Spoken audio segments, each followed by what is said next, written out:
Hello, testing, testing, testing, testing. Is this thing on? Yo, what's up, everybody? This is the Shady Monkey Show. We are sponsored by Oriental Distillery. Today on the podcast, we're drinking some Thai gin, and we have an amazing guest, SJ, the Artisan. How you doing, man? I'm doing good, man. Yeah. And he's from Ohio, you said? Yeah, Youngstown, Ohio. Youngstown, Ohio. He's an entrepreneur. He's a hip hop rapper. He's a poet, and I'm sure you got other shit you're into. Yeah, for sure. For sure. I mean, yeah, like I do, like I said, I'm rapper and poet, entrepreneur, music producer, audio engineer, graphic designer. I mean, I do everything. You know, I felt like when I was just coming up, like a lot of those services, like I either couldn't afford or it just wasn't available to me. So I had to adapt. Had to get dirty and do it. Yeah, had to do it myself. So you've been here in China since 4 years now, 5 years. 5.5 since 5.5. like late 2017. Well, what brought you here? I mean, it was just a lot of stuff that I had to get away from. You know what I mean? There was a lot of stuff going down in Youngstown that I was just like, you know what, I gotta get out of it. I either got to get out of here, Or it's gonna get you. or it's gonna get me. You know All what right, I mean? cheers. So, cheers to new life. Yeah. Right? Yeah. So let's go. I was watching your YouTube channel the other day, and you kind of did like this little. What was I can't remember the title, but it was kind of about your past. You're talking about the story so far, I think it was called. Oh yeah. So it was like you were in college, and that's when you first got into like making music, like heavily, or I was in high school. High school. Yeah, so I was about 15 when I really got into music. and that was like as a rapper, or Yeah, like rapper and producer. That was like just the two things that I was trying to get into. so what technically. How would you describe like what a producer is? Like you're making the beats, or So in my opinion, I feel like a producer wears the role of taking something raw and creating a finished product out of it. So whether that's like a raw talent, Yeah. or a raw beat or something, right, like- raw talent, raw beat, like making those two form a marriage, and then creating something dope out of it. So that can either go into like making the beats, coaching the artist through the session, telling a band, take this out, put this here. It's like they're the person that they have the final say. You know what I mean? So it's if like the it comes coach out, on like a basketball team. That Yeah, kind of sees yeah. the big picture, Right, and knows exactly. like where to adjust, to make, I guess, the music, Yeah. as, the Yeah. performers all jive, for sure, that's exactly what it is. And so in high school you started rapping and making your own music, and then you see on the story so far that it all kind of clicked together when you were in university. Yeah. And where'd you go to university? Youngstown State, YSU, let's go. So you stayed local. Yeah, I stayed local, man. But the reason was, so when I was in high school, we had an early college program. So our program was the high school. And so the early college program was you got to do high school and college at the same time. So it was like, it started off as an experiment. And we were So you were in high school getting college credits, or Yeah. doing college classes getting high school credits? both. Both. Okay. Yeah. So we're in high school getting college credits, and technically we were in college and also getting high school credits. So by the end of the program, we were like supposed to get an associate's degree. But I didn't get the associate's degree, but I did get a full ride scholarship to YSU. So I mean, I had the next best thing. Right. Yeah, it's fucking doing any student loans, Yeah, which is like which is nice. you still had to pay like dormitory and shit like that. It was everything was covered. Food. Everything. Oh, that's fucking Everything beautiful. was covered. Yeah. It was because of grades, music, So- because you're in this program. Because I was in this program. And so we had to finish with a certain GPA and a certain amount of college credits. So if we finished with a certain amount of college credits, we had a certain GPA, then we could get the full ride scholarship.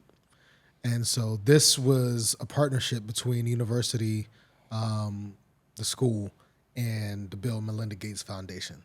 Okay. So that's how. So is it geared towards like underprivileged children kind of thing, or that people in like the?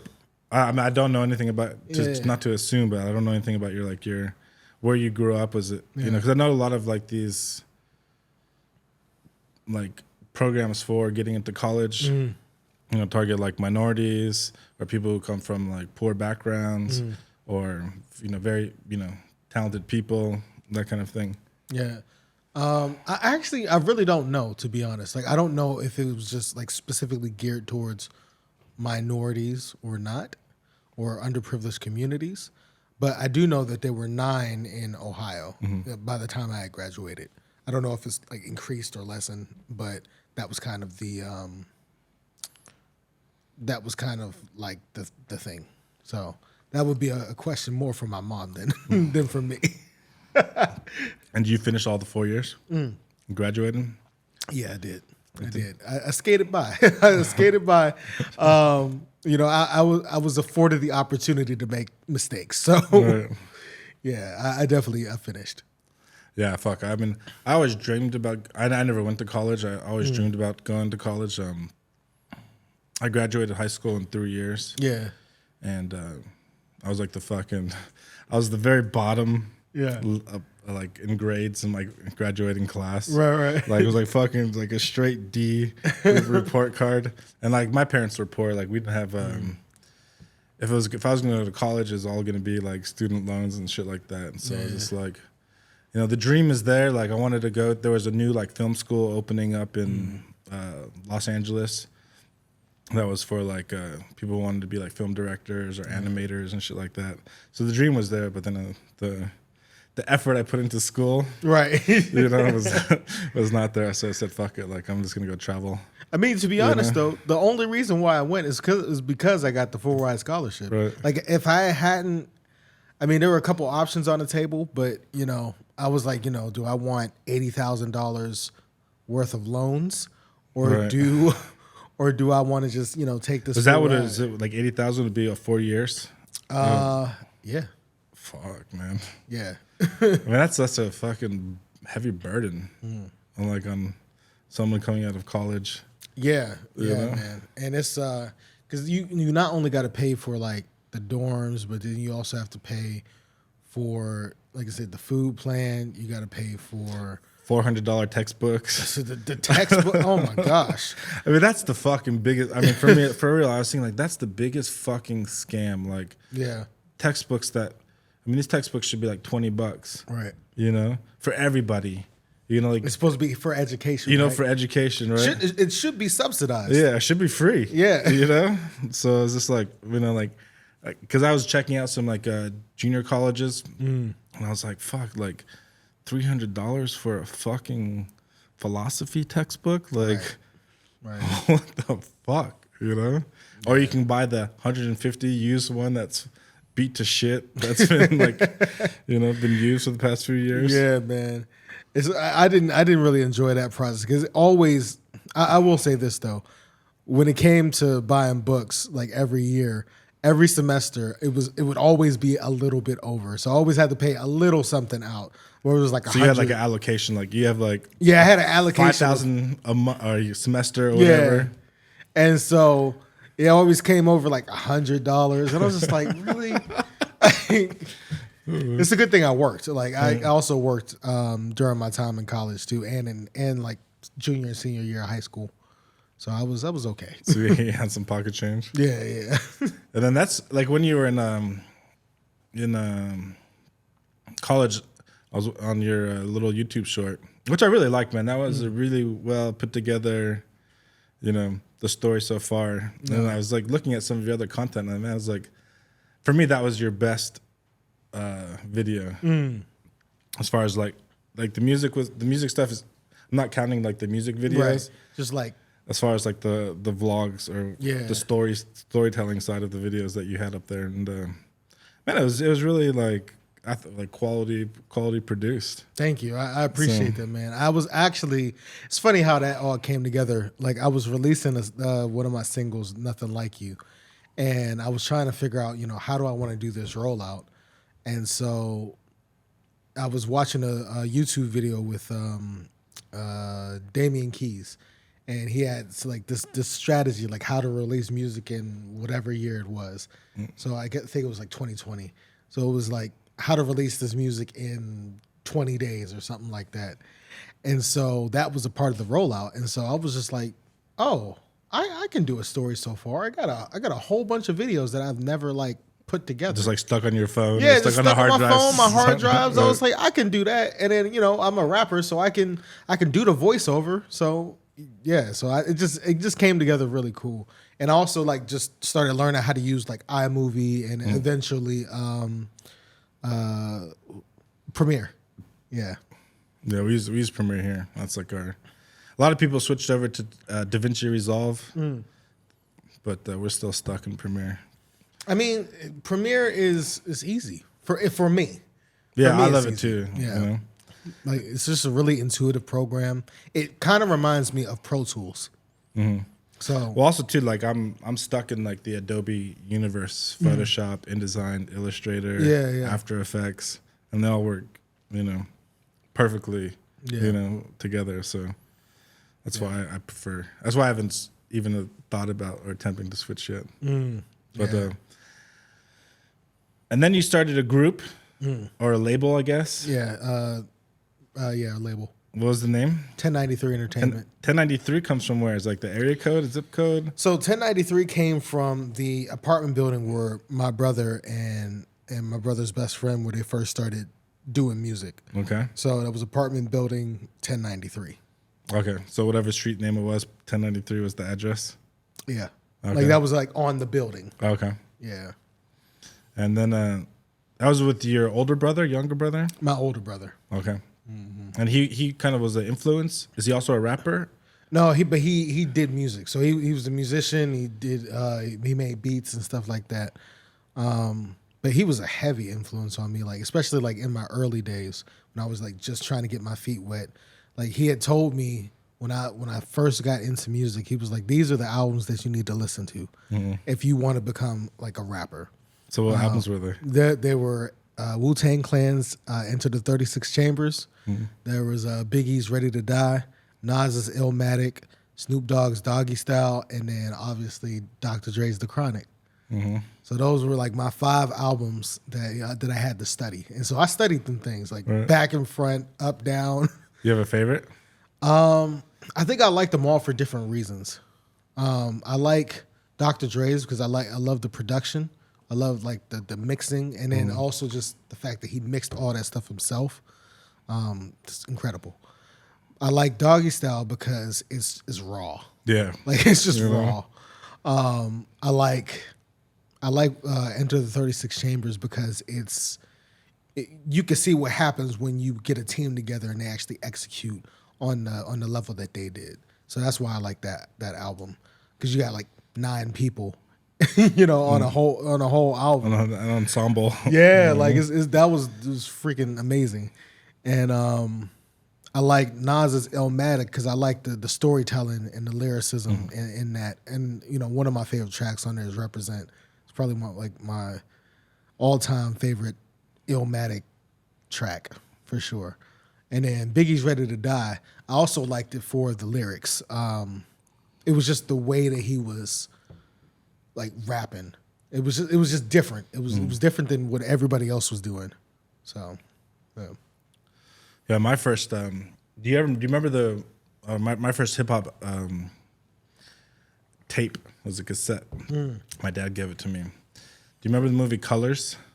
Robert Duvall and Sean Penn. Oh, I haven't seen that in a minute. It was like 89. Yeah.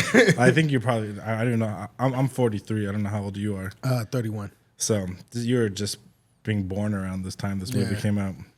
But he came home one day with this motion picture soundtrack and said, "Here you go, man. Have a listen." I was like 9 years old. Colors, colors. You don't know me, fool. It's owe me cool. I am a nightmare walking, psychopath talking, king of the jungle, just a gangster stalking. Colors. You know? And that was like my introduction to. We were living in Los Angeles at the time, so it was like a Los Angeles movie and Los Angeles hip hop. Yeah, and it was the early '90s, and then later on, like Snoop came out. You know, Dr. Dre went solo, Ice-T went solo, and that was like the early soundtrack of my childhood. Yeah, you know those guys. Yeah, man. The incredible hip hop came out that time, and like also like the music technology at that point was just like, I mean, you had the MPC 3000, you had the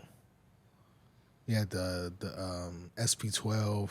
Yeah, I don't know any of this shit. I'm a real gear. I'm a gear slug. They're like beat makers, or yeah. So like the MPC is like the stuff that you make beats on.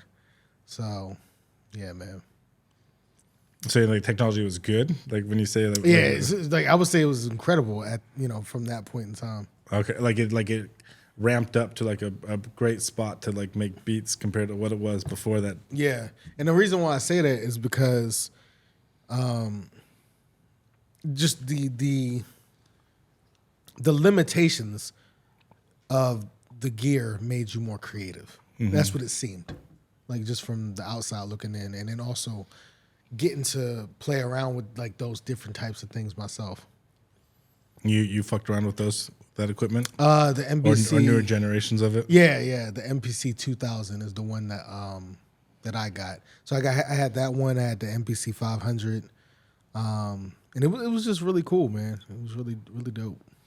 Yeah, dude. Like I don't know, man. Like for some reason, like this is a totally different thing, but like I love like you're into like the technology of that time. Like I'm trying to go back to like I just bought like a film camera, like a 35 millimeter film camera, the same one that my dad had when I was a kid that he used to make family pictures on. Wow. You know, go grab the camera off the desk. You know, and it's just like there's something, I don't know, man. Something so nice to go back to times that are, I don't know how to describe it. Like when it comes to, I can describe it for photography, but like, wow. Yeah, dude. I mean, this thing is just a little beast, dude. This thing was made in 1981. 1981. Man. It's a film camera. Film camera. Yeah. I don't have any film in it right now, but yeah. I took some shots, but waiting for more film to arrive. Man, it looks really, really dope. And there's just something about like going back to when pictures meant something. Yeah. You had like 36 rolls or 24 rolls. And you only had those rolls. And you only had that number, right? So you couldn't just fucking fire off 1,000 shots. Right. You know, as opposed to like, like I was talking the other day with a friend, like my parents, we had family albums. My grandmother had family albums, photo albums, from her time. Wow. Like me being on, only having an iPhone or a digital camera, like I never print anything. Like I have thousands of photos of my kids, but like I don't have the family albums that my mom has or her mom had or my great grandmother had. Right. And so I was just like, man, I feel like I just want to slow down a little bit, take some pictures, be forced to develop it and get prints made. Right. And then actually have those and, put together little memories for my kids like my parents have. Right. Oh, that'll be really cool. And just like we were just saying earlier, like having the limitation will force you to be more creative and capture those moments that you wouldn't even think about it. Right. You wouldn't even think about it like if you had like the Sony cams that we're filming on now. Like you wouldn't even think about, because you could take thousands and thousands of photos. Right. But if you only got 24, you got to make the moment count. And when you see the print, I remember taking that picture. Yeah. I remember the moment when I was actually behind the camera, making it. You know? Like I went to a photo shoot a few weeks ago. It was like a group photo shoot. Like everyone chipped in to like pay a model, and then there was like 9 photographers like clicking shots of her.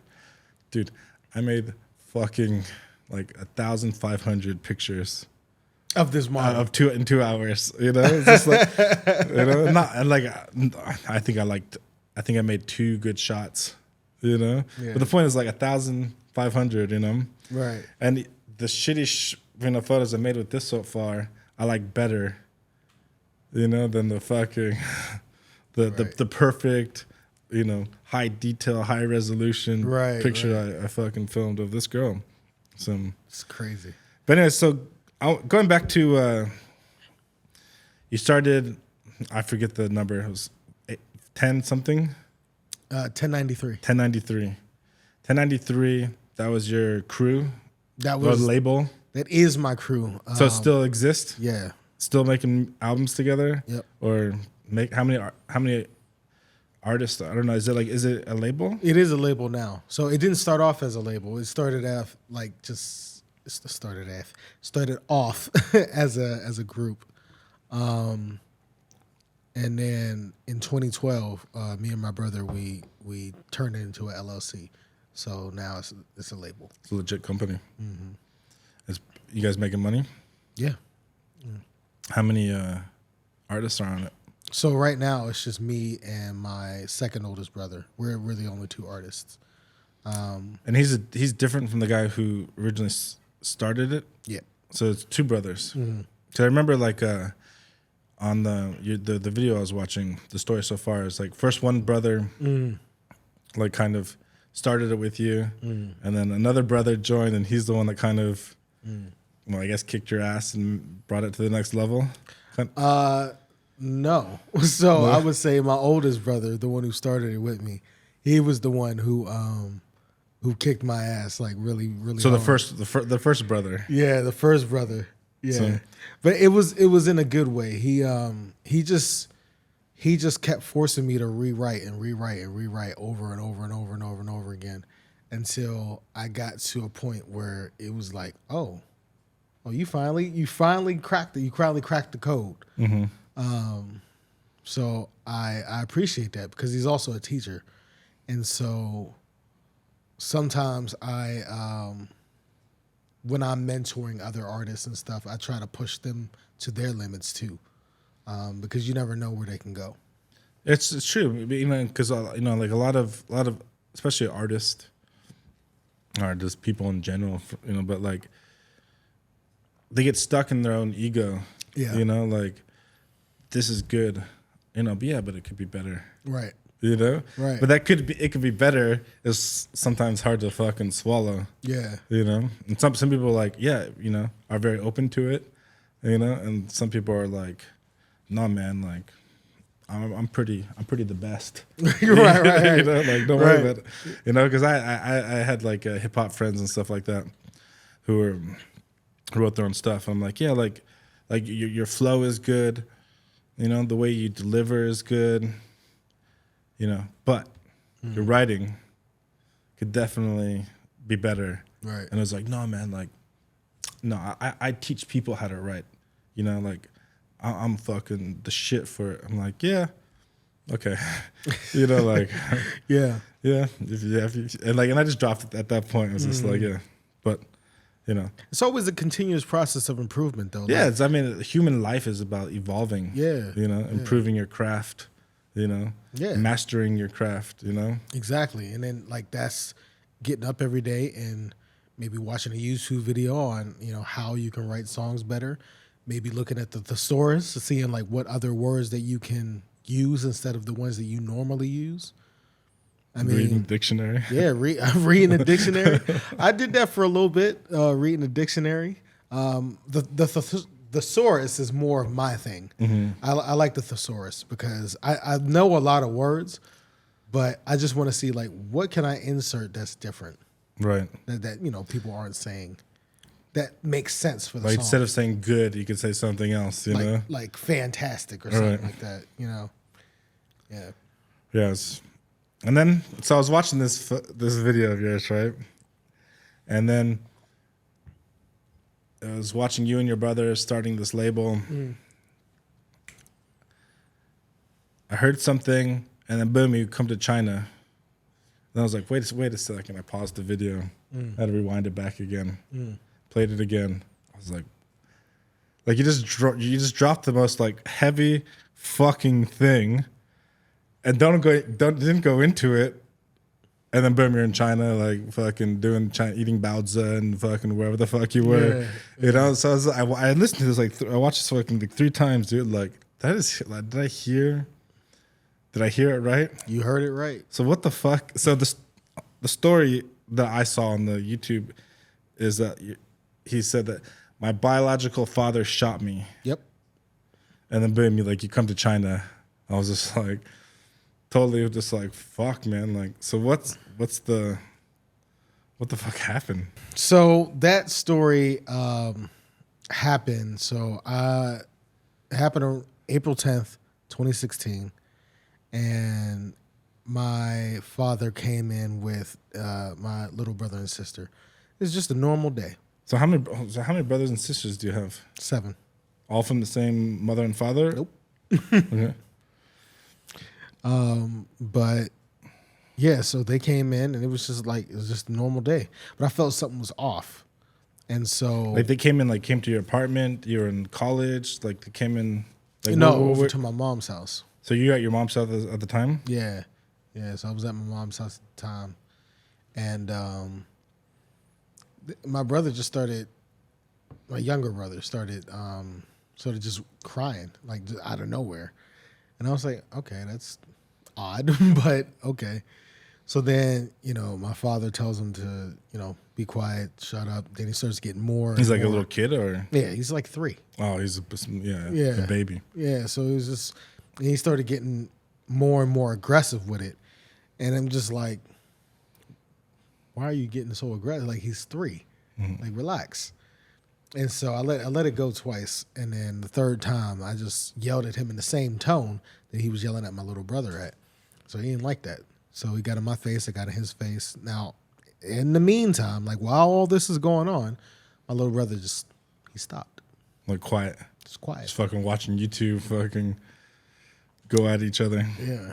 So my mom breaks us up and just like tells him to leave, tells me to go into my room. And your mom and dad are together at this time, or? Yeah, they're together at this time. Are they still together now, or? No. Okay. No, after April 10th, that was the fucking end of it. Yeah. It was a very clear ending to that story. So I'm just in my room calming down. I'm thinking it's just nothing. And then I hear my mom say outside, no, don't do it. So I rush outside to see what's going on. So I see you got a gun in his hand, got a 380.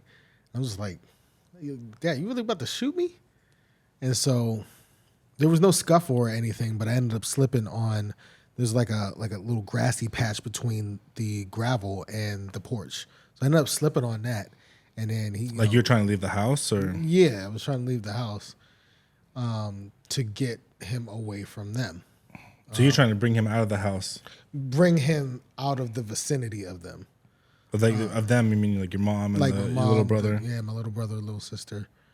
And then, like I said, I fell. Your older brothers were not there at the time? No, yeah, nobody was. It was just me. Okay. And then you were in. I had recently graduated. So just graduated. Yeah. Okay. Like I think I graduated. I graduated in 2014. This happened in 2016. So I was like about 2 years after graduation. Okay. But yeah, I fell. And then he shot me in my upper left eye. Like why you were fucking on the ground? While I was on the ground. Your upper left eye? Yeah. This side? Yeah, this side. Fuck, but I don't. No, thigh. Oh, thigh. Oh, yeah. Fuck. I was like, I thought you said upper left eye. No. I'm like fucking looking yeah. like thigh. Okay. Yeah. Just walk like bam. Yeah. Holy fuck. And then so. One shot? Yeah, it was one shot. And then my mom was like, can you get up? And I was like, yeah. Like, can you run? It's like, yeah. She was like, get out of here, go. And so I ran. And then so he gets in the car. Now, mind you, my little brother and sister, they were in the car. So like between this whole altercation, they went from the house into the car. They were like the seatbelt was already fastened and all that. So he got in the car with the gun And the kids. and the kids. So he proceeds to like start to chase after me, and then so as he's turning the car to chase after me, then he just turns and pulls away. Fuck, man. And then you go to the hospital. Yeah, went to the hospital. You press charges. Hell yeah. It's a no-brainer. You know what I mean? Because it's like, I feel like if a father is willing to kill his own son, or at the very least scare him, Injure him. yeah, I mean, that person doesn't deserve to be with the rest of the civilized world. So you got to go. fuck, man. Like before this was like you guys always have like a rocky relationship? It was a good relationship? I mean, like I would say it was your typical. was there like something like a history of buildup of tension between you two guys before this kind of like breaking point? I would say. I mean, there's so many there's so many was- questions and factors. Like, was he on drugs? I mean, like, Nah, not Just drugs. fucking- Nah, you just rage. just rage. But so I mean, it's the typical shit that happens in the hood, like, you know, absent father. But he or wasn't something like that. absent. He was. He was, but I mean, he was there at this time. He was there. Yeah. So when I was 19, He was like an in and out kind of guy. yeah, he was. Yeah. And then, you know, when I was 19, we just came to an agreement. And I wanted to be there for my little brother and sister. So that was what kind of led me to chill a bit, you know, with my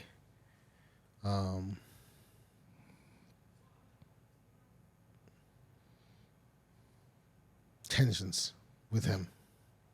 So I would say since the time we reconciled up until the incident happened, there was a bit of tension building up within that time period.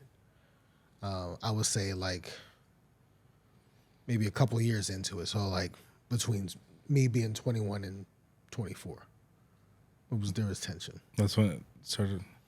And before, like, was he ever a stable part of your life? No. So, okay. Yeah. So never really stable. It was like an ever so often type of thing. Fuck, man, that's a crazy story, dude. Yeah, man. Yeah. As far as like the injury goes, it was a good recovery and Physically, yeah. No, I'm not that emotionally. That's a fucking different story. Mentally, I mean, it took me a long time to get over it. Like, it took me a really long time, and I think that was one of the contributing factors to me leaving and coming to China, because where I come from, people can't get to you. So they just don't got the money. What does that mean? People can't get to you. Like, you can't get a passport. Like, you don't have the money to get a passport, get a plane ticket, get a hotel, come to China, and cause trouble. You don't have it. So I need to get So you need to get somewhere where they can't get to you. right. And so where I can kind of just focus on the healing process and Right. healing emotionally from this thing. So that, I would say, that was a reason. It wasn't like the full picture of why I came to China, but it was a reason. For sure. Yeah. And what happened with your father? Like after? So he got arrested. Got arrested same day.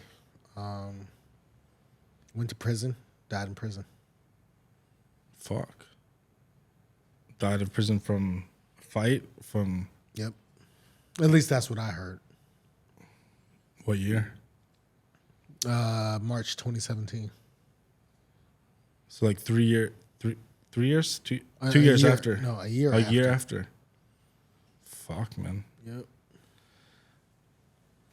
Did you ever talk to him again after the incident? No, I saw him once though. I saw him once while prosecutor wanted me to. Well, he asked if I wanted to do a restraining order, on him, and I was like, yeah, like whatever I got to do to get him away from me, I'm good.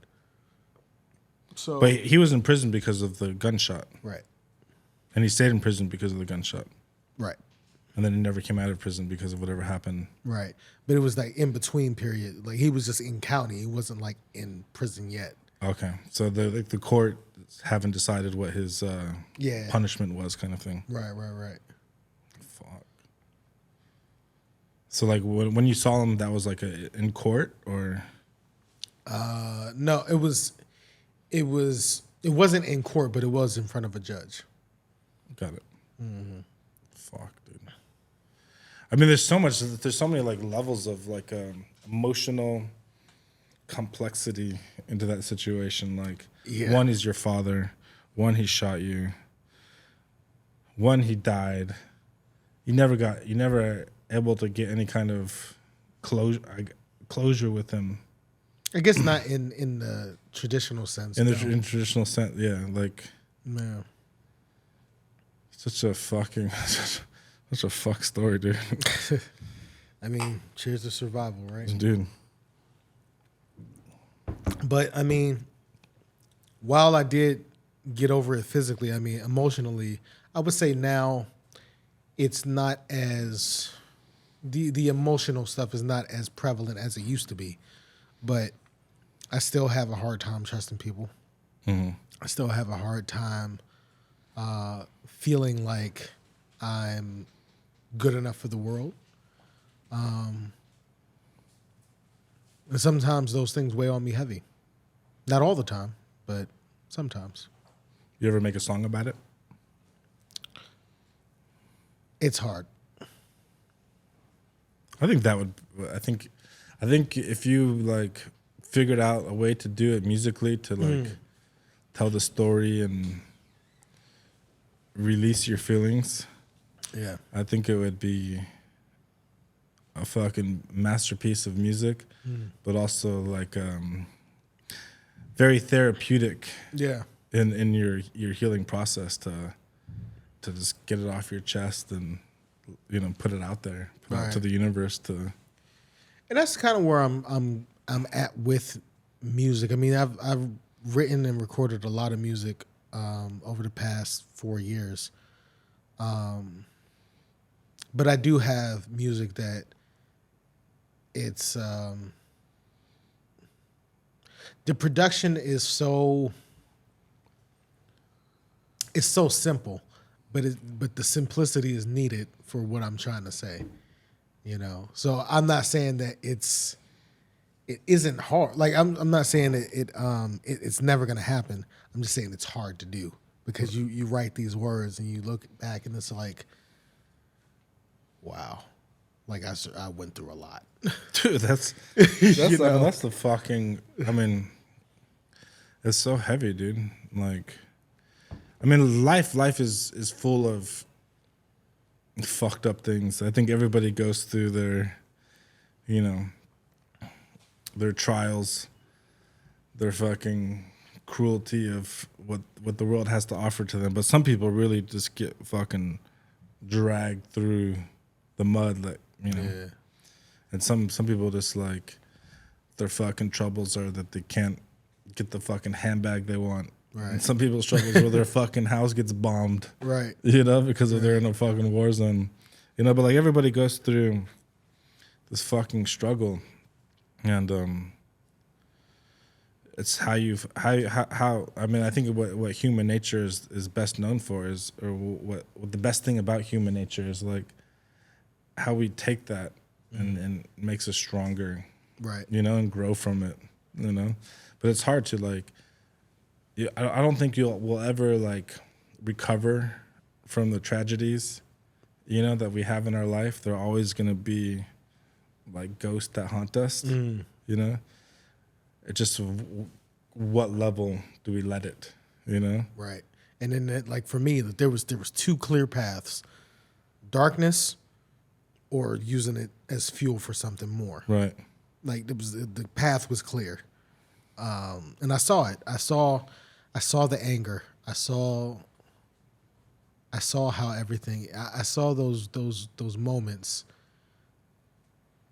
Like as I was going through, like I'm seeing these moments, and I'm just like, I know I have to calm down. You know. Yeah, because I can imagine like after the initial like injury of the pain, the physical pain of being shot with a bullet, Yeah. then becomes emotion, rage, Yeah. hatred, Yeah. you know, I mean, all those emotions. Like I felt it all. pain, Man. sadness, you know, like Yeah. Loneliness. loneliness. Fuck yeah. And that's I mean, I don't really put this out there that often, but I mean, I deal with that a lot. You know, Like, because no one really understands that. You know what I mean? Like, who says, "Oh, you know, I got shot by my father"? Like, it just don't happen. You know, it don't happen like that. So, it's hard to relate. You know, when people have, like you said, handbag troubles, right. or you know, I can't get my caramel macchiato, My oat milk or whatever. you know, my mocha. Like I can't get my caramel mocha. You know what I mean? It's just like there's so much more things to be mad about. Yeah, but I think, you know, like when I think about this kind of thing, like you know, like when you have a person like that who has that struggle, you know, I think that their struggle is also very, very real in their life. It's also very painful in their life because that's what they're used to having or Right. used to, you know. Right. I can't like say like, yeah, like my suffering is, you know, has more value than yours. It's just, you know, we all have we all go through emotional experiences that carry weight, and from the outside speaking, like yours looks like comedy, Right. but inside your own self, it could be a very tragic struggle that fucking causes you depression and causes you feel like you know, not to you know. Right.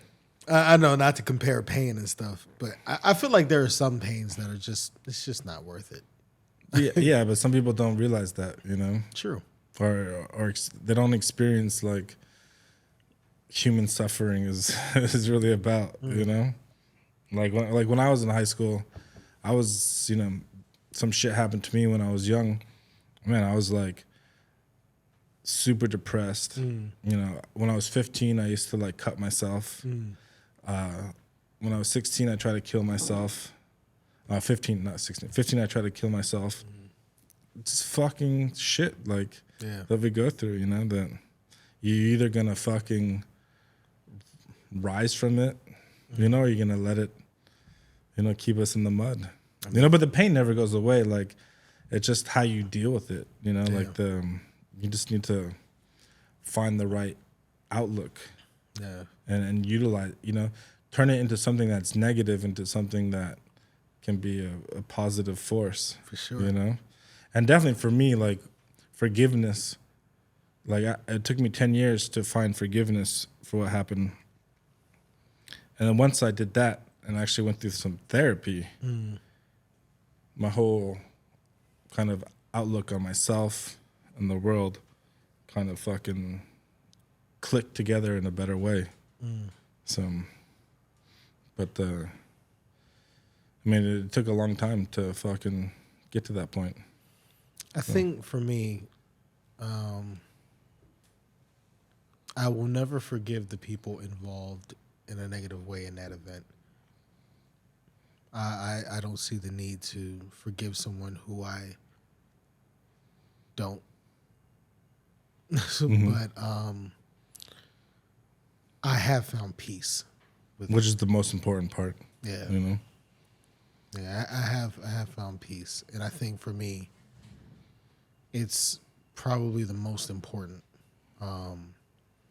because I like while I deal with these issues, I don't deal with them every day, and I know how to handle it when they do happen. Right. So, like we were saying before, it's a continuous process of improvement. And thank God that you didn't kill yourself, because look what you're doing now. Right. Like, it's incredible. Yeah, dude, fuck, man. Cheers to that.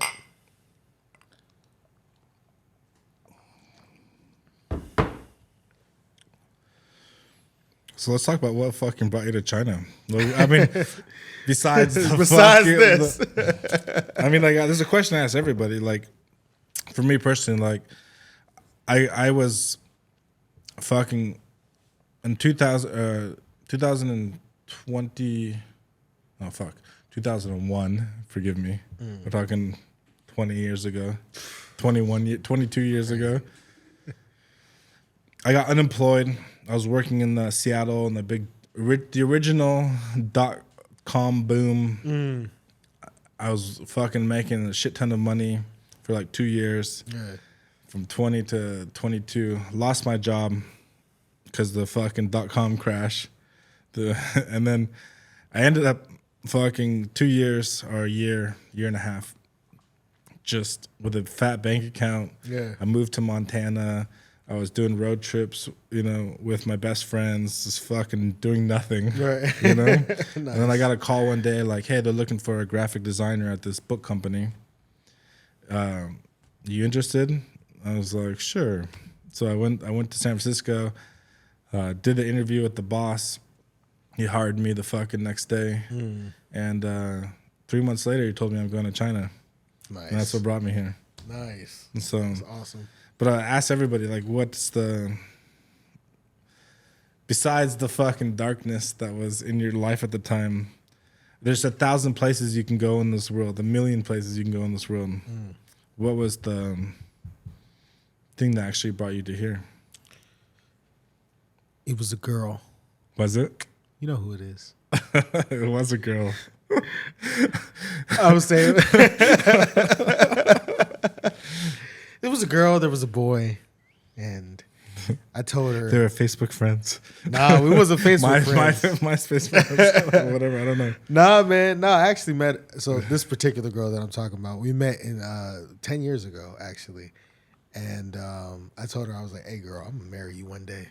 I told her that. I was like, I'm going to marry you. And this is a girl you knew, like, in Ohio? But yeah, but she had came from China.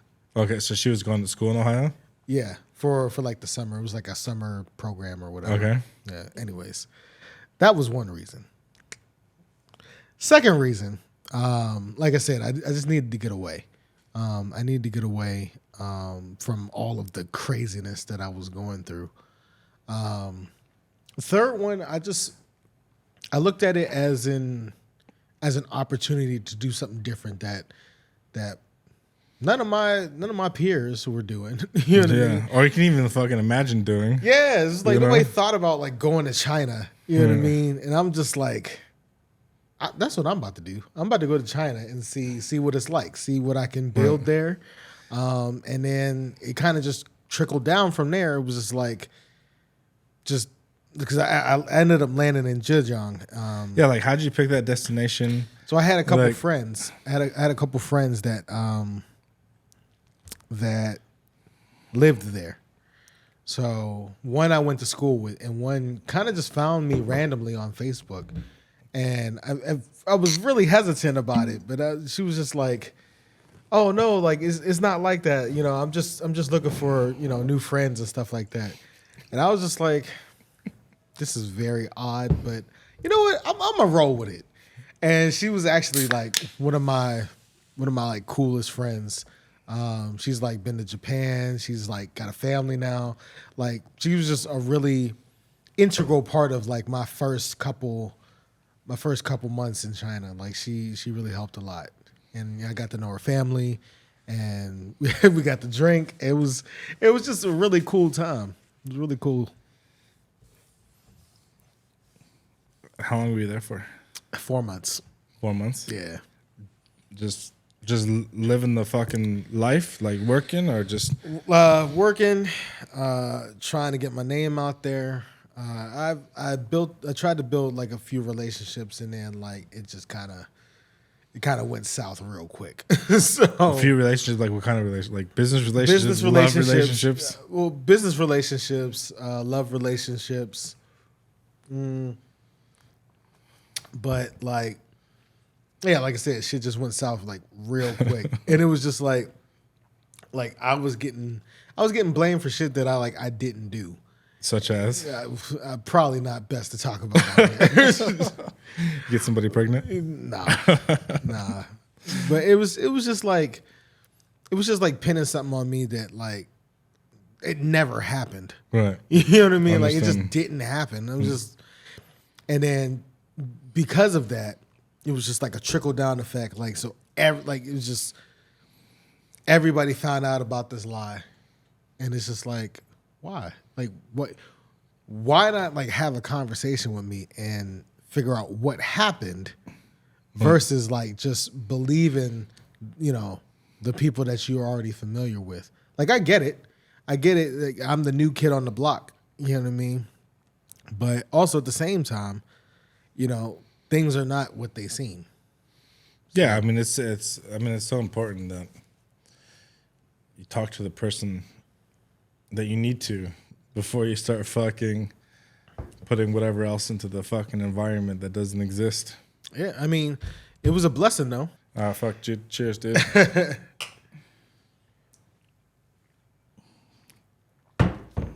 Just want to say a big thanks to Oriental Distillery. This Thai gin is fucking fire. Fire is an understatement. You like it? It's scorching. You like it? Yeah. Smooth, right? It's real smooth. I got to get me a bottle. So. I'll give you a bottle, dude. Oh, for real? Yeah, man, this is yours. Take it home. Oh, for sure, for sure. I'm repping Zhuhai. I'm coming to a show near you. At some point. Thank you. I appreciate that. Shout out to Shady. Shout out to Oriental Distilling Company. Yeah, dude, they're legit. They're gonna send me some absinthe. Then they make absinthe. They make coffee liqueur. They do some fucking. They make absinthe, dude. That shit. Dude. You want a tissue, bro? Yes, thank you. That shit will fucking. Dude, I drank the absinthe on fucking Saturday night, dude. I mean, this stuff I can drink this heavy. So I just did a podcast with my friend Eddie. Yeah. Who works in like the Chinese Hollywood cinema business. Oh, nice. Dude, we killed a bottle, almost 2 bottles of this. Dude, drunk as fuck. I woke up the next day fucking smooth, clear-headed, ready to go. You want to know why though? Because it's just the one. Which is amazing. Now you mix that with like beer and you mix that with like. Yeah, but if I drink some shitty vodka or some shitty like whatever, if I drink one Bombay by myself, I'll be fucking hangover the next day. See, so what he's translation. Oriental Distilling is high quality, legit gin. I'd be the perfect spokesman. You already are, dude. Cheers, dude. So after you're dealing with all the bullshit, you decided to move to Shenzhen? Yeah, I mean, I had offers. Was there friends in Shenzhen? Was it? Nope. I had one guy. So shout out to the bro. You know who he is. So when I first got to Jiaxing and I was like circulating the groups and stuff, he was like, "Don't stay there." He was like, "Don't stay there. Move along. Like just move along. The stormtroopers, move along. Don't stay there." And I was just like, "Dude, I don't know who you are." And so like in my mind, I was just like, I just got here. Like, let me at least give it a chance. But he was right. It was a whole bunch of bullshit for no reason. Mm-hmm. And so I just hit him up. I was like, hey, you got something for me down here? So he linked me up with a couple people. Also had a couple connections like in Shanghai, Beijing, and also in Jiaxing. Like I didn't feel the need. Jiaxing's like a small city, yeah, big city? It's a small city near Shanghai. Okay. But like how far out of Shanghai? Like a half hour. Okay. Yeah. So it's like from San Francisco to Oakland? Pretty much. Yeah. Yeah. Yep. Yeah. About San Francisco to Oakland. Or even Santa Monica. But No, dude. Santa Monica's Los Angeles. Oh yeah. Sorry, I'm not from Los Angeles, so I'm. Forgive me. Yeah. I'm a little ignorant when it comes to LA stuff, except for LA gang stuff. You know, right?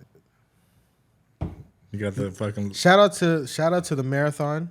You know, I bought my first piece of merch from Nipsey. Did you? Well, not from Nipsey himself, From but I did buy it from his dad. So that was cool. his dad. Yeah, his dad, Like real dad. like his real dad. Like he was at the cash register. Fuck, dude. That's awesome. That was really really cool. I can talk for days about my LA stories, but I grew up in LA, man. yeah. What part? Culver City. Oh, nice. Dude, you know Venice Beach, right? Yeah. So I lived on the street. It's called Venice Boulevard. Okay. That drives directly all the way through Los Angeles to Venice Beach. So my little apartment was facing Venice Boulevard. Got you. So Venice Beach was like 15 minutes car ride from our house. That's not bad at all. So I mean, it's faster if there was no lights or whatever the fuck, but like super close. That's awesome. Yeah, man. Like I liked LA, but I wanted to get to know like LA for real. Mm-hmm. Yeah, I felt like there was too much like pretentiousness almost everywhere I went.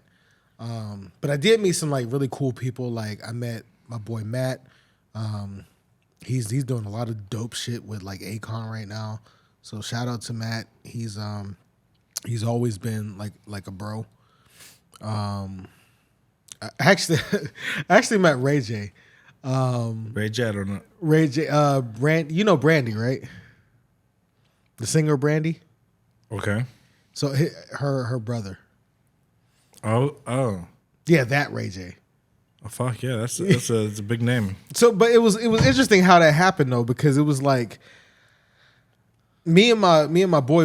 I was going to a meeting with some Youngstown people, so they're doing stuff like in media and stuff like that. So that's why we were in LA, and so we walked past Ray J and his crew, and I was just like, all right, let's not be all like, oh look, it's Ray J, you know what I mean? Let's just like be chill. Let's just walk past and then like treat them like normal human beings. So we did, and then once we got far enough, it's like, oh, that was Ray J. You know what that was? Yeah. And so He looked at me. and so like the really interesting thing is when we got to the meeting, the meeting was actually in a movie theater, so it was at the Chinese theater. The Man Chinese Theater? Yeah. In Hollywood? Yeah. Okay. So when we got there, we got into the theater. Like I didn't realize all of this stuff. Right. So when we got into the theater, there was a premiere. There was a movie premiere, and I'm looking at this thing, and I was just like, okay, this is not just like some regular meeting. I thought it was just like having coffee and but this is like an actual thing, and it turned out to be Ray J's. He was doing like an independent film. And the guy who I had met out there from Youngstown, he was working with, like, his company was like working with him, and I was like, oh, I get it now. Okay, I see. So we was just like standing next to Ray J, and we were it was just chill. It was like real chill, real cool. Yeah, cool dude. How much time you spend in LA? I only spent 2 days. Oh, that's fucking nothing, dude. It was like a fucking blip in your life. Yeah, but it was. I mean, we did a lot. We did a lot in that time though. Like the first time we went to Santa Monica, that was pretty cool. We went to Santa Monica Pier. Yeah, Santa Monica is a beautiful place. Yeah, I had never seen it before, so. To be honest, I encourage everybody to go out and travel, like even if it's like across the United States, because there's so many stuff, like so many different things that you could see. My number one like advice to young people is when you're young, especially while you're young, go travel. Yeah, as far as your fucking pocketbook can go, as far as your adventure limit can go, just go. Yeah. You know, like go see the world. Like I tell you, like one of the best things that ever happened to me in my life was when I graduated from high school. Like my father said, "Listen, I'm gonna buy you a round trip ticket to any place you want to go in the world. Just a ticket. You know, there's no pocket money. There's no fucking spending money, whatever. Wherever you want to go, I'm gonna fucking buy you a ticket." Yeah. I said, "Fuck, let's go." So I graduated. I got a summer job. I worked all summer, made some cash, and then I was only planning to go for three months. The destination I chose was India. Nice. Interesting. So India was super cheap. So I thought like every dollar I earned, you know, was like fucking $20 in India. You know, right? So I thought like, okay, like I'm gonna go to somewhere beautiful, somewhere fucking cheap. Yeah. Where did you end up going? So I flew into Delhi, and then, okay. So just backtrack on the India story a little bit. Is like my real name is comes from India. I grew up in kind of like a, I don't want to say Hindu, but a Indian religious environment. Okay. So If you don't mind me asking, what's your the only way I could describe it properly is like, do you ever hear of like the Hare Krishnas? Yeah. So Okay. I grew up in a Hare Krishna family. Is your name Krishna? No, my real name is Ushana. Ushana. Usana. But the S has like a SH. That's To it. pretty dope. So yeah, fuck, dude. Hey, that's dope. Hey, that's fire. And my last name is Shady, Shadday. So in gym class in high school, all the kids called me Shady because they saw my last name. Dropped a D, dropped a A, fucking this much. Shady Monkey. So, and I was born in the monkey year. That's where the monkey comes from. Yeah. Because I was born in Chinese. 1980 is You're the monkey, right? year of the monkey for China. Yeah. So that's where Shady Monkey comes from. Shady Monkey. Hey. That's the full story. It's Ushana, right? Ushana is my legal That's fire. passport, driver, birth certificate name. I ain't gonna lie, bro. That name was fire. Like that's fire. Yeah, but honestly, like growing up as like a kid in like school, like everybody fucking butchered the name because like Sanskrit has so many. It's like Chinese, right? Like there's like tones. Are you mixed like with Indian? No. Oh, but you were named. I was named.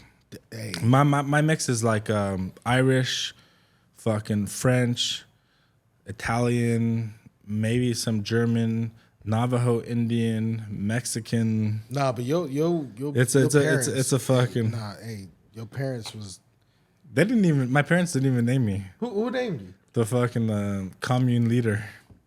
Of So in West Virginia, where actually I was born, there was a Hare Krishna commune.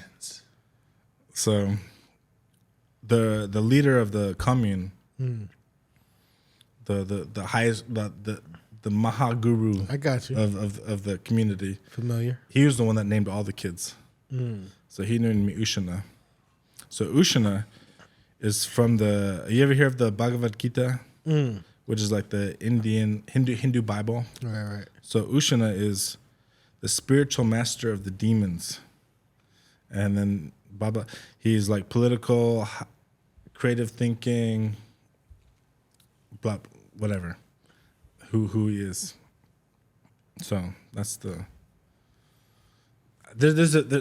I'm butchering my description of the meaning of my name. I'll have to fucking go look at the Gita to fully tell you what it means, but yeah. El Shaddai. Oh, okay. You know El Shaddai. Yeah. So El Shaddai is like the Almighty God. Yeah. So with Shaddai is sometimes spelled with an I instead of a Y, which is a Hebrew thing. Yes. But the weird thing about my family history that I haven't been able to find is how my last name connects to the Hebrew meaning or the Hebrew connection. Very interesting because The only reason why this came up is because I was thinking about it in my head. Sheesh. Okay, thinking about it in my head, and I had a friend. Her name was Jordan Mastrangelo. Hey, I got you. So incredible vocalist, and so she did a lot of work for me while we were in college, like a lot. By the way, I think this is the first time I ever said my real name in Shenzhen. Hey. Publicly. Hey. I said Hey. my friends, my private friend, my close friends know it. No, I'm fucking gin talking now. It's not only the gin talking, you with the Artisan now. Yes, sir. So it's by your friend. The beautiful vocalist. Beautiful vocalist. Like, she is absolutely amazing vocalist. And so she had did a lot of work for me. And she asked in return, it's like, because I do so much work for you, like, can you do me a solid? And I was like, I got you. You know what I mean? Like, I got you. You'll never have to worry about, like, at least like while I'm in Youngstown, you don't ever have to worry about like not going somewhere where you can record. And so she recorded this song El Shaddai. So that's how you know the That's last how name? I know the name. So when you say your last name was Shaddai, I was like, I wonder if it has any connection. It does. Yeah. Yeah. So that was really cool. It was really interesting. Yeah. It's like El Shaddai is with the I at the end, but somewhere in history or some usages, they use it with a Y. So I don't know. I honestly, this last name is baffling in my like family history. Interesting, but it's dope though. It's dope. But it's the El Shaddai with the I. There's a beautiful meaning, like the Almighty God. So that's dope. But then the high school kids butchered it to Shady. So fuck it. Oh, Shady. Ushada Sadie. Yeah, they couldn't. None. Like when I grew up, none of the teachers, especially like the substitute teachers or the first day of class teachers, they never knew how to say my name because it's USANA. So you would say Usana, not knowing that the S has like a SH sound to it. So it was like the fucking dread of the year. Like, they're gonna butcher my name, and then everybody's gonna fucking, remember this fucking first time they hear my fucking name. So, and then it was weird because like, so I created the Shady Monkey handle because of but in high school it changed, right? High school is like people call each other by their last name. What's up, fucking? SJ means what? So SJ means Siraj Jamal. Shiraz? Shiraz, yeah. Like the wine? No, like Arabic for the light of the faith. Siraj. Siraj. Yeah. Am I saying it right? Yeah, Siraj. Siraj. Yeah. And then I was thinking like the Syrah. Is that the wine, right? Syrah? Yeah. Okay. But Jamal? Yeah, Jamal is beautiful. Is your last name? No. So my actual name is Jamal Fareed. So what is beautiful. So what is your birth certificate? What's your birth certificate? Jamal Abdul Fareed. Jamal Abdul Fareed. That's a beautiful name, man. It's pretty dope. I'm not gonna lie. It is pretty dope. So where'd you put the S on? So when I started this whole SJ thing, I was in first grade. First grade? Yeah. So I started this comic book. I got it somewhere in my mom's house. No shit, really? Yeah. Dude, for sure. Your mom still has it? Dude, you should ask her. Dude, you should ask her to dig that up. Oh, I know. I got it. It's in my room. Like it's in my room in my mom's house. Huh? Is it scanned? It's not scanned. I'm gonna scan it when I get back. Dude, you gotta. But I preserve stuff very well. I preserve stuff very well. So It's fine. But yeah, so SJ. So SJ used to stand for Super Jamal. You know what I mean? Super Jamal. And so I had a super family. You know what I'm saying? Super family. And so I can see it now. I see the navy blue. The shirt with the J. You had your full outfit ready. Yeah, I had the outfit. The super outfit. And so when I got into 7th grade, I was like, Super Jamal does sound really lame. So I'm gonna try to do my research and try to do something even better with that. So I found the name Siraj. Which also is a Oh wait, no. Muslim name. Let me backtrack. Yeah, it's all Muslim. Let me backtrack because that's not true. So in 7th grade, I just shortened it to SJ, and I never told anybody what it stood for. I just said SJ. But the people who knew me from 1st grade, they knew what it stood for. Super Jamal. Yeah, they was like, oh yeah, that's Super Jamal. When I got to high school, that's when I was like, all right, I need to think about something that's not super. I need to think something that's not a little super. more deep. A little more deep. I need to think of something that's not super. And I was like, okay, I don't know what that is. I'm not cultured yet. Right. So in college, I met a Saudi Arabian homie named Yazid. Yaz. That's my dog. That's my dog right there. For life, shout out to Yazid because that's my guy. And so once I started getting more culture with different cultures and stuff, and finding out like what my name really is, The meaning of Jamal Abdul Farid, which is like the beautiful servant of Allah who is unique. I thought like, if I want to keep this SJ name, I need to like just keep the whole Muslim thing going. So I was looking up different names and stuff. So I came across Siraj, and it stands for the light of the faith. So I was like, Siraj Jamal, the beautiful light of the faith. I do hip hop. SJ. Yeah, I like that. It works. I like that. Yeah. It clicks. And then like just a couple years ago, see, I'm just rattle off all my homies. Like my boy Sats, he's a marketing expert out in London, and so I actually ended up getting with him through a Instagram feed, like from Gary Vee.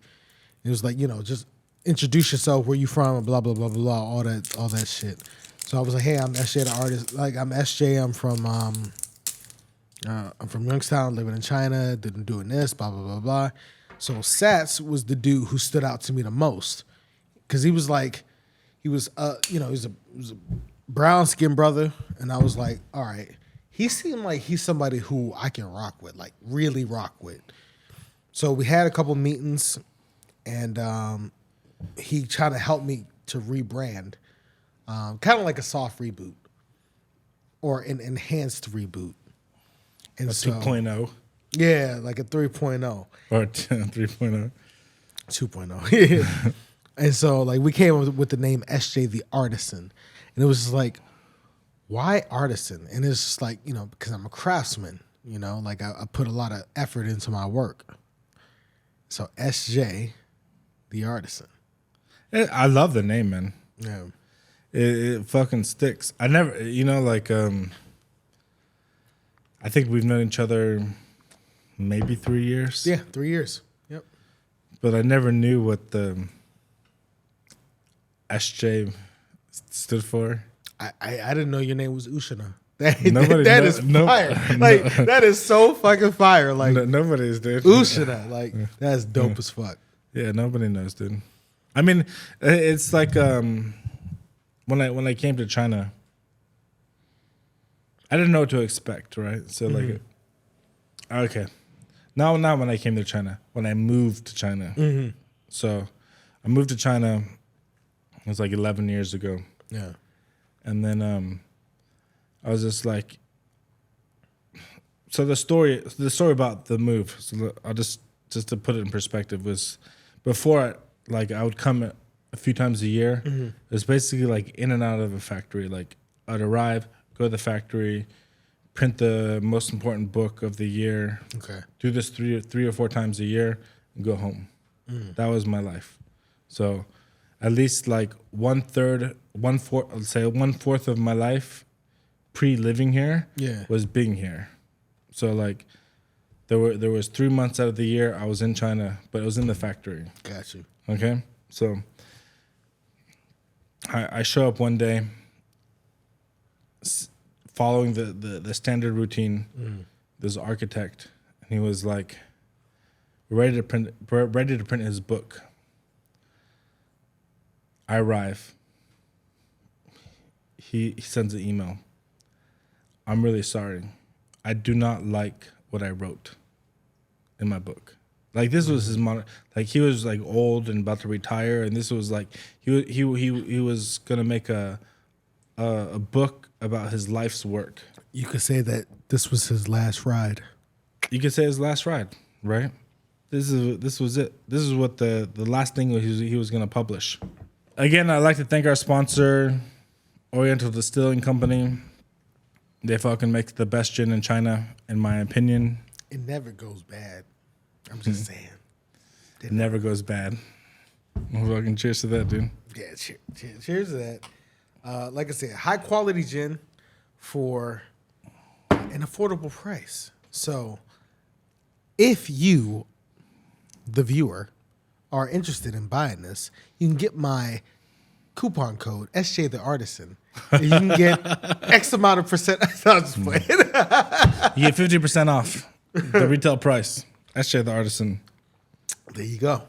Hey, you heard it first. You heard it first here. This is what we about. This is what we doing. All right. So I got a question about, you and your history and your story. Let's bring it, dude. Okay. Can you tell me what the Shady Monkey movement was about and your role in the Shady Monkey movement? Because I know the story. I know the players in the game, but I don't know the full story. All right, so the full story goes like this. So when I first moved to Shenzhen, there was like, so to tell the full story, I have to tell a little bit about my background. Okay. Right. So my first love of music, and my father was a very influential music person in my life. Like he always played the latest music. He always played old music. He always had music in our house, right? From his time in the 70s to the 80s to who was hot in the 80s, right? And he recognized that hip hop was like the music of the new generation. Okay. And so that when what we were talking about before, about like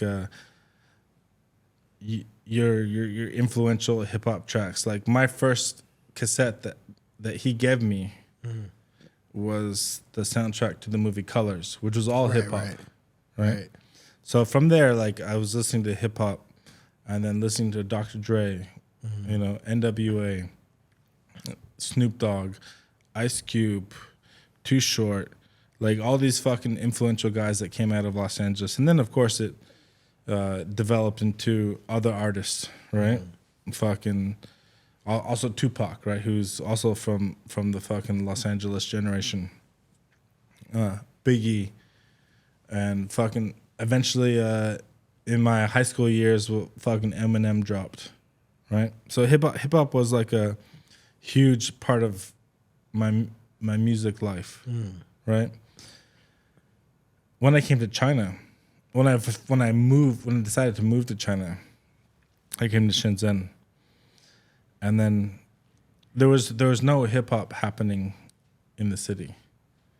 It was a fucking barren oasis. That's wild. So yeah, dude. So the story behind how actually this logo got developed, right? Because Shady Monkey was always like for a long time was like my internet name. So there used to be a webpage which doesn't exist anymore. It was before your time. It was called Shenzhen Party. Okay. No, sorry. Shenzhen Stuff. Shenzhen Stuff. So Shenzhen Stuff, like you could post like job ads. There was a chat group. There was like you could post events and shit like that.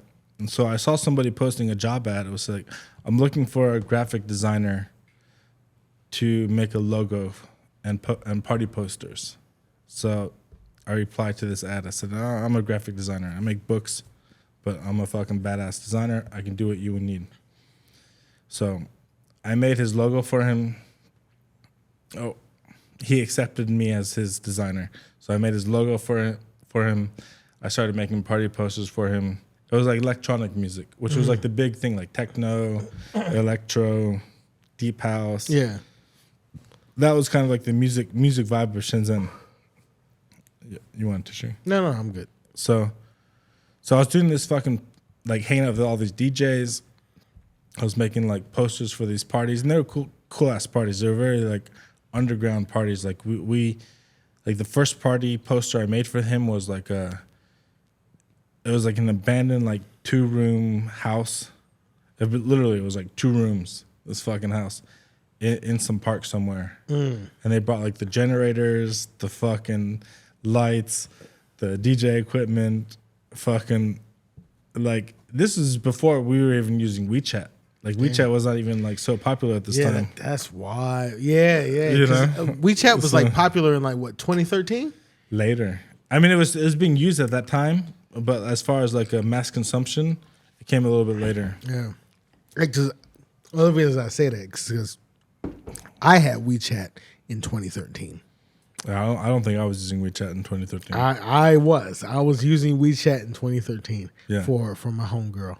Yeah, You know, know I who told she you is. I'm gonna marry you, girl. He's still waiting for that. I'm gonna wait. Yeah, I'm still waiting. You for still that. in love? Of course, I am smitten with this young lady. Holy fuck, dude! I need to find. I out guess who we're she is. not. I mean, we're older. We're not young. Is she But married? we're still. No, hell no. She's still single. Hell yeah. She's still available. Hell yeah. She know what it is. You know I got you, girl.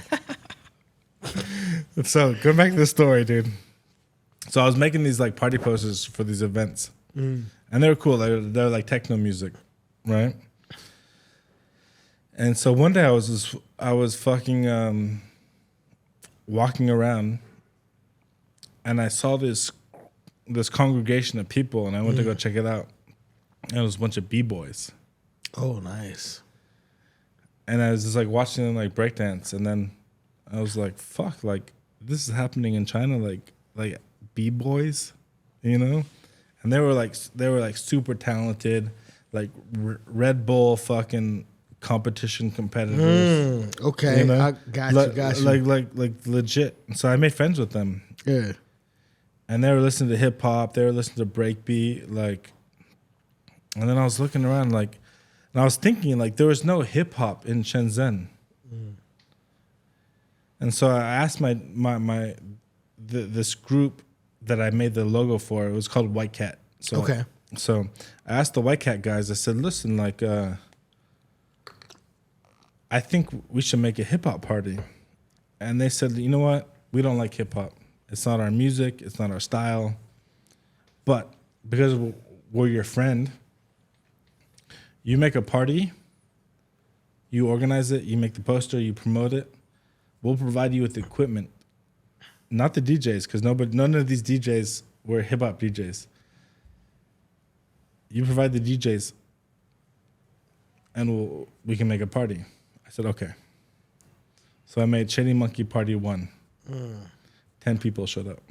And it was the B-boys that I met, right? Because I made friends with them. I said, okay, cool. So, and I somehow I met some hip-hop DJs. So Shady Monkey Party 2 had 70 people. Okay. And I was like, fuck, okay, this might be going somewhere. All right. And Mafia, he's a long lover of hip hop music and long lover of reggae music. Okay, like Mafia went to Jamaica to make dubs with like 100 or almost like 150 old school reggae artists, where he fucking make dub records with them. Got you.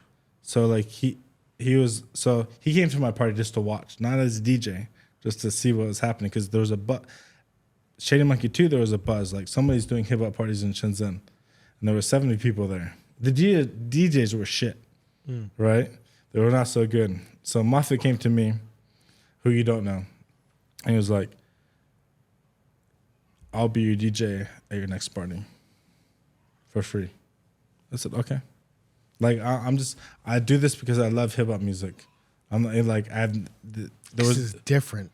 It's different and it's cool. Well, also too, because there was no intention about making money doing this, because I was making money doing my book business, and this for me was just like an expression of my music love, and also I learned just by watching these techno guys who were not doing well, but were making parties and making a buzz for themselves, and who I was helping them, is like, well, I can do that too. So at Shady Monkey 3, those guys, the white cat, the techno guys, were no longer involved in the picture. Got you. So Shady Monkey 3, Mafia was my main DJ. He was the closer. Okay. And then the Skiz just arrived to, Skiz is a rapper. He just arrived to Shenzhen. And it somehow, like, through his people, he heard about me and got my WeChat.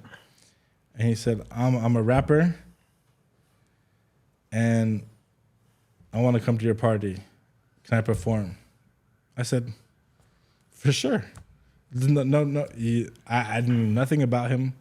I don't know I'd never heard anything of his fucking music or nothing. But I was just like, yeah, you show up, I'll fucking give you a mic. You know? So he showed up. And Mafia was my DJ. And then we did with the B-boys, we organized, like, it was like a two-tier event. So the first part was like B-boy battle. We did like 2 hours of B-boy battle, and the second part was a party. 300 people showed up for our party. Nice. Skiz got on the microphone, Mafia played the beats, and at that moment, we had fire on our hands. Nobody was doing hip-hop parties in Shenzhen like us at that moment.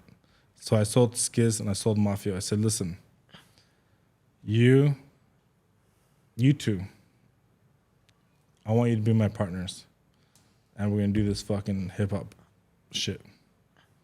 They said, okay, let's go. So I was like I was not a DJ, I'm not a rapper. I was like the promoter, brand creator, organizer. So I took care of all the branding, the logistics, the posters. I mean, everything was based. Every poster was based on this fucking monkey. So they said we're in.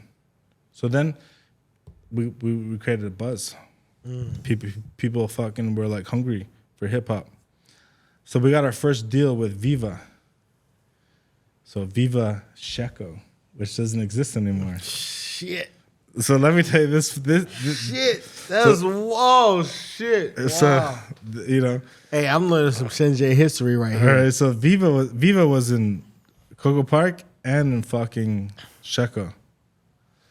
So during this process, like at Shady Monkey number 3, I met this guy who's a Ukrainian filmmaker.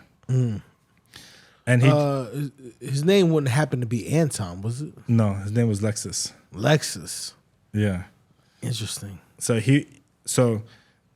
he left his country because there were some crazy riots happening in his country. So he fucking left Ukraine, came to China, and then he started like filming like party videos and shit like that. And then we connected and we became good friends.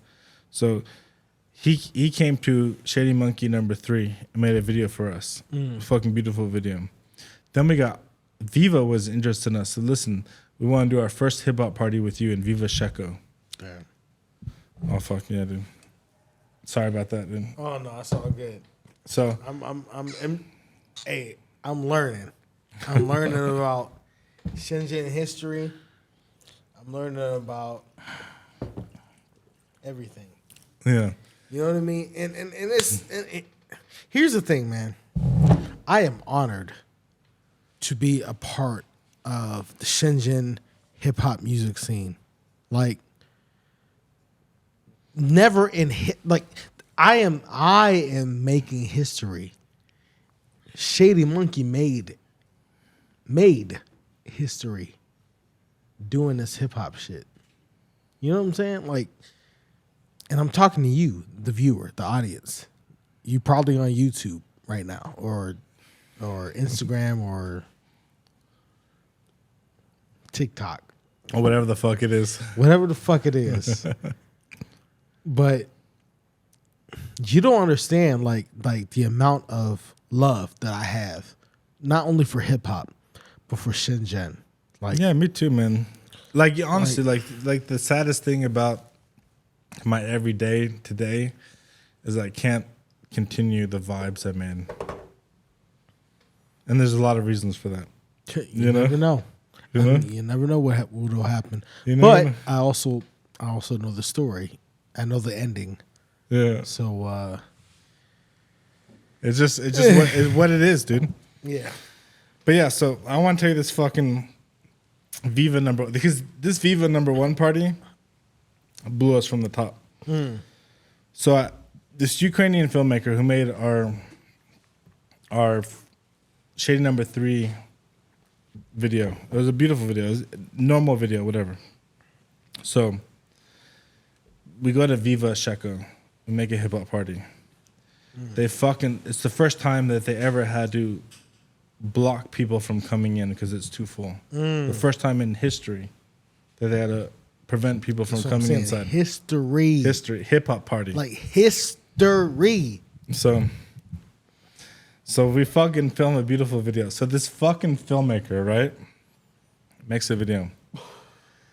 He uses his girlfriend. I said, do whatever you want. He's not being paid. I'm not paying him.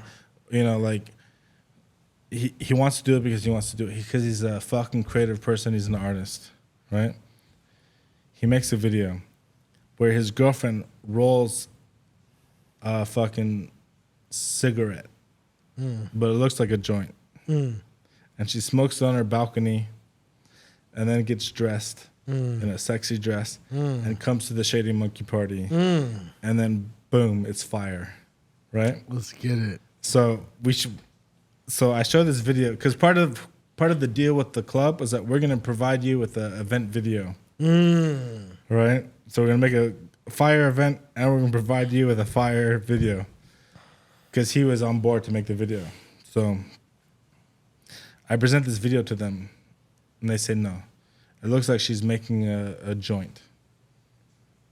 You have to cut this part out. I said, okay. So I go to the video guy. I said, the club doesn't like this intro. They want you to cut it out. He says no. I said, okay. So I support you. You're an artist. You know, I support your vision. You say no. I'm gonna go back to the club and talk to them. So my video guy says no. This is his creative vision for this video. He doesn't want it to be cut out. There's nothing illegal in this video. He refuses to cut it. We already posted this video. We posted this video online, like on a public webpage to share it because there was no WeChat video at this time, right? And we didn't share this video publicly at this time, but it was on a public website. So if somebody knew this website, they can go watch it. So the club said, no, you have to cut it. It looks like they're doing drugs, and we don't accept it. And if you don't remove it in 24 hours, if you don't delete this link in 24 hours, we're going to call our lawyers, and you're going to have serious problems. So I said, okay. That's what you tell me. So I go back to the video artist, and I say, listen, I'm going to promote this fucking video for the next 23 hours. And in 23 hours, you're going to fucking delete this video. But I'm going to promote it like fucking crazy in 23 hours. Do you agree? Because they don't accept that you don't delete it. And they threaten me with a lawyer if you don't delete it. But it needs to be deleted by the next 24 hours. He said, okay, you promote it, I'll delete it in 23 hours. I said, all right, let's do it.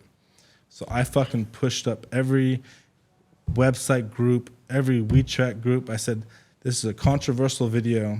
It's going to be deleted in 23 hours. Go watch it. This is Shady Monkey Hip Hop Party. This is how we do. Fucking fire. This video went so viral.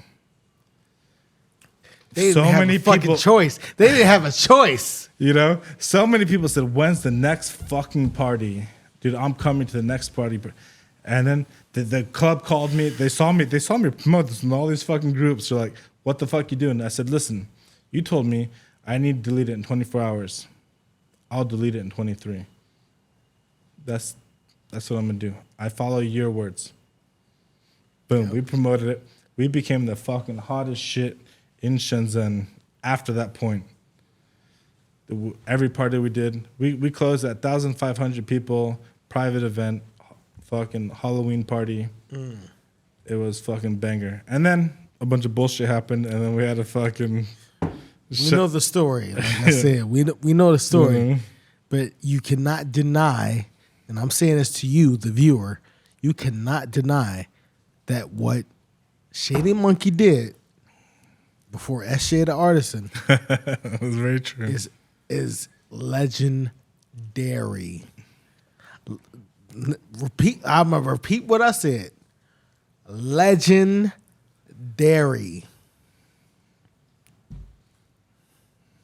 Yeah, man. And that was it, dude. That was it. Like we had a good 3 years, and then a bunch of shit happened. I had to make a personal choice whether or not to keep the brand alive or keep my life alive. So I chose to keep my life alive. For sure. And I had to give up, you know? Like, but it was one of the saddest decisions that I made was to stop doing these parties. But I mean, it was the right decision for me, you know. But for 3 years, man, like we were kings of the city, and Shenzhen and hip hop, you know, on a fucking Chinese and foreigner.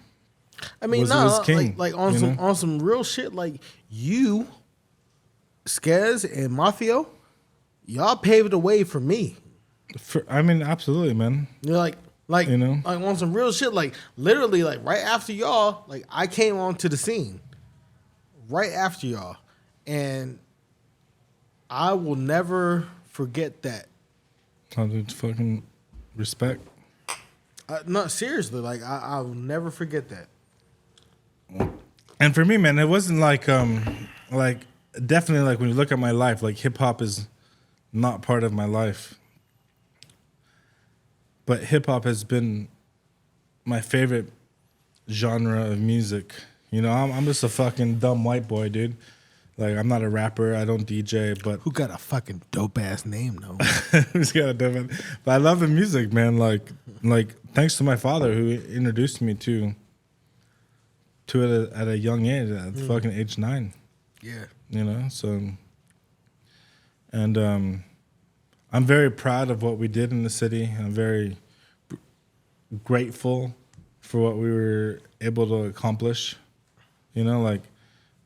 It was, I do have regrets that we didn't do things a little differently, and that's for another time, another story. But yeah, man, it was 3 years of the best years of my life making this brand, you know, and I couldn't have done it without Skizz. I mean, it was my original vision, and the name.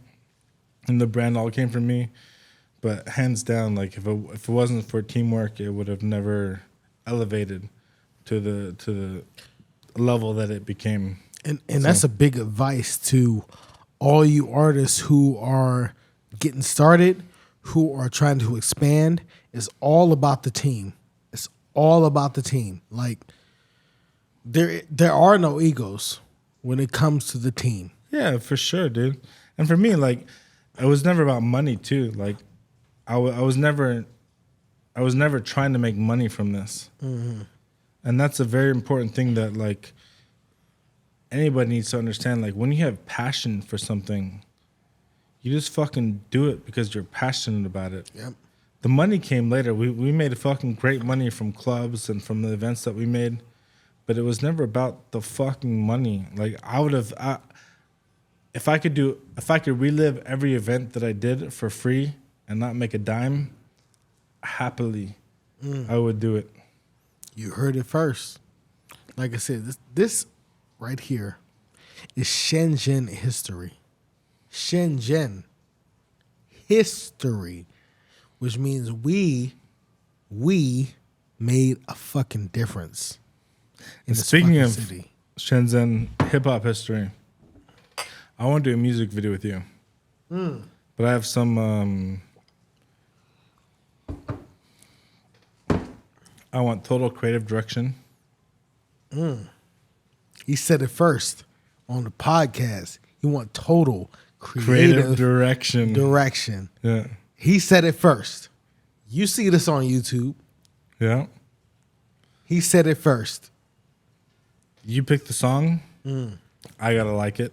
If I like it, we go. I'm gonna send you a bunch of songs. You know what I mean? Because it's like, For the music video, I want to do a music video with you. But I want 100% creative direction, creative editing, creative final product. If you heard it that, first. If you accept that, Then Shay the it. Artisan, Jamal Fareed, Youngstown, Ohio, Youngstown, 1093, young, like 1093 Entertainment. I accept. You heard it first. I accept. full creative direction. Full creative direction. I am an actor in the grand scheme of things. He is the producer. No director. I'm not the producer. I'm the director. He is the producer and the director. All right, we're gonna fucking close this at this. So SJ is gonna send me some music. We're gonna fucking find a banging track. We're gonna direct it from my fucking studio. The whole thing. He's gonna show up as an actor. Yep. And he's gonna pray to God that we do a good job and make something beautiful. Yep. I relinquish my creative control over visuals. Agreed? Agreed. Let's do it. We're done. This is the Shady Monkey Show. I want to thank SJ for coming out. I want to thank Oriental Distillery for sponsoring. All day. This is it, dude. I am inebriated from this beautiful drink. You love it? It's good, right? I do really like it. Like, it's a really good drink. Well, fucking take this home. Make love Take to your this girl. home. Or whatever the fuck you love doing. Hey. Everybody know I like girls. I like girls. Oh my gosh, I love girls.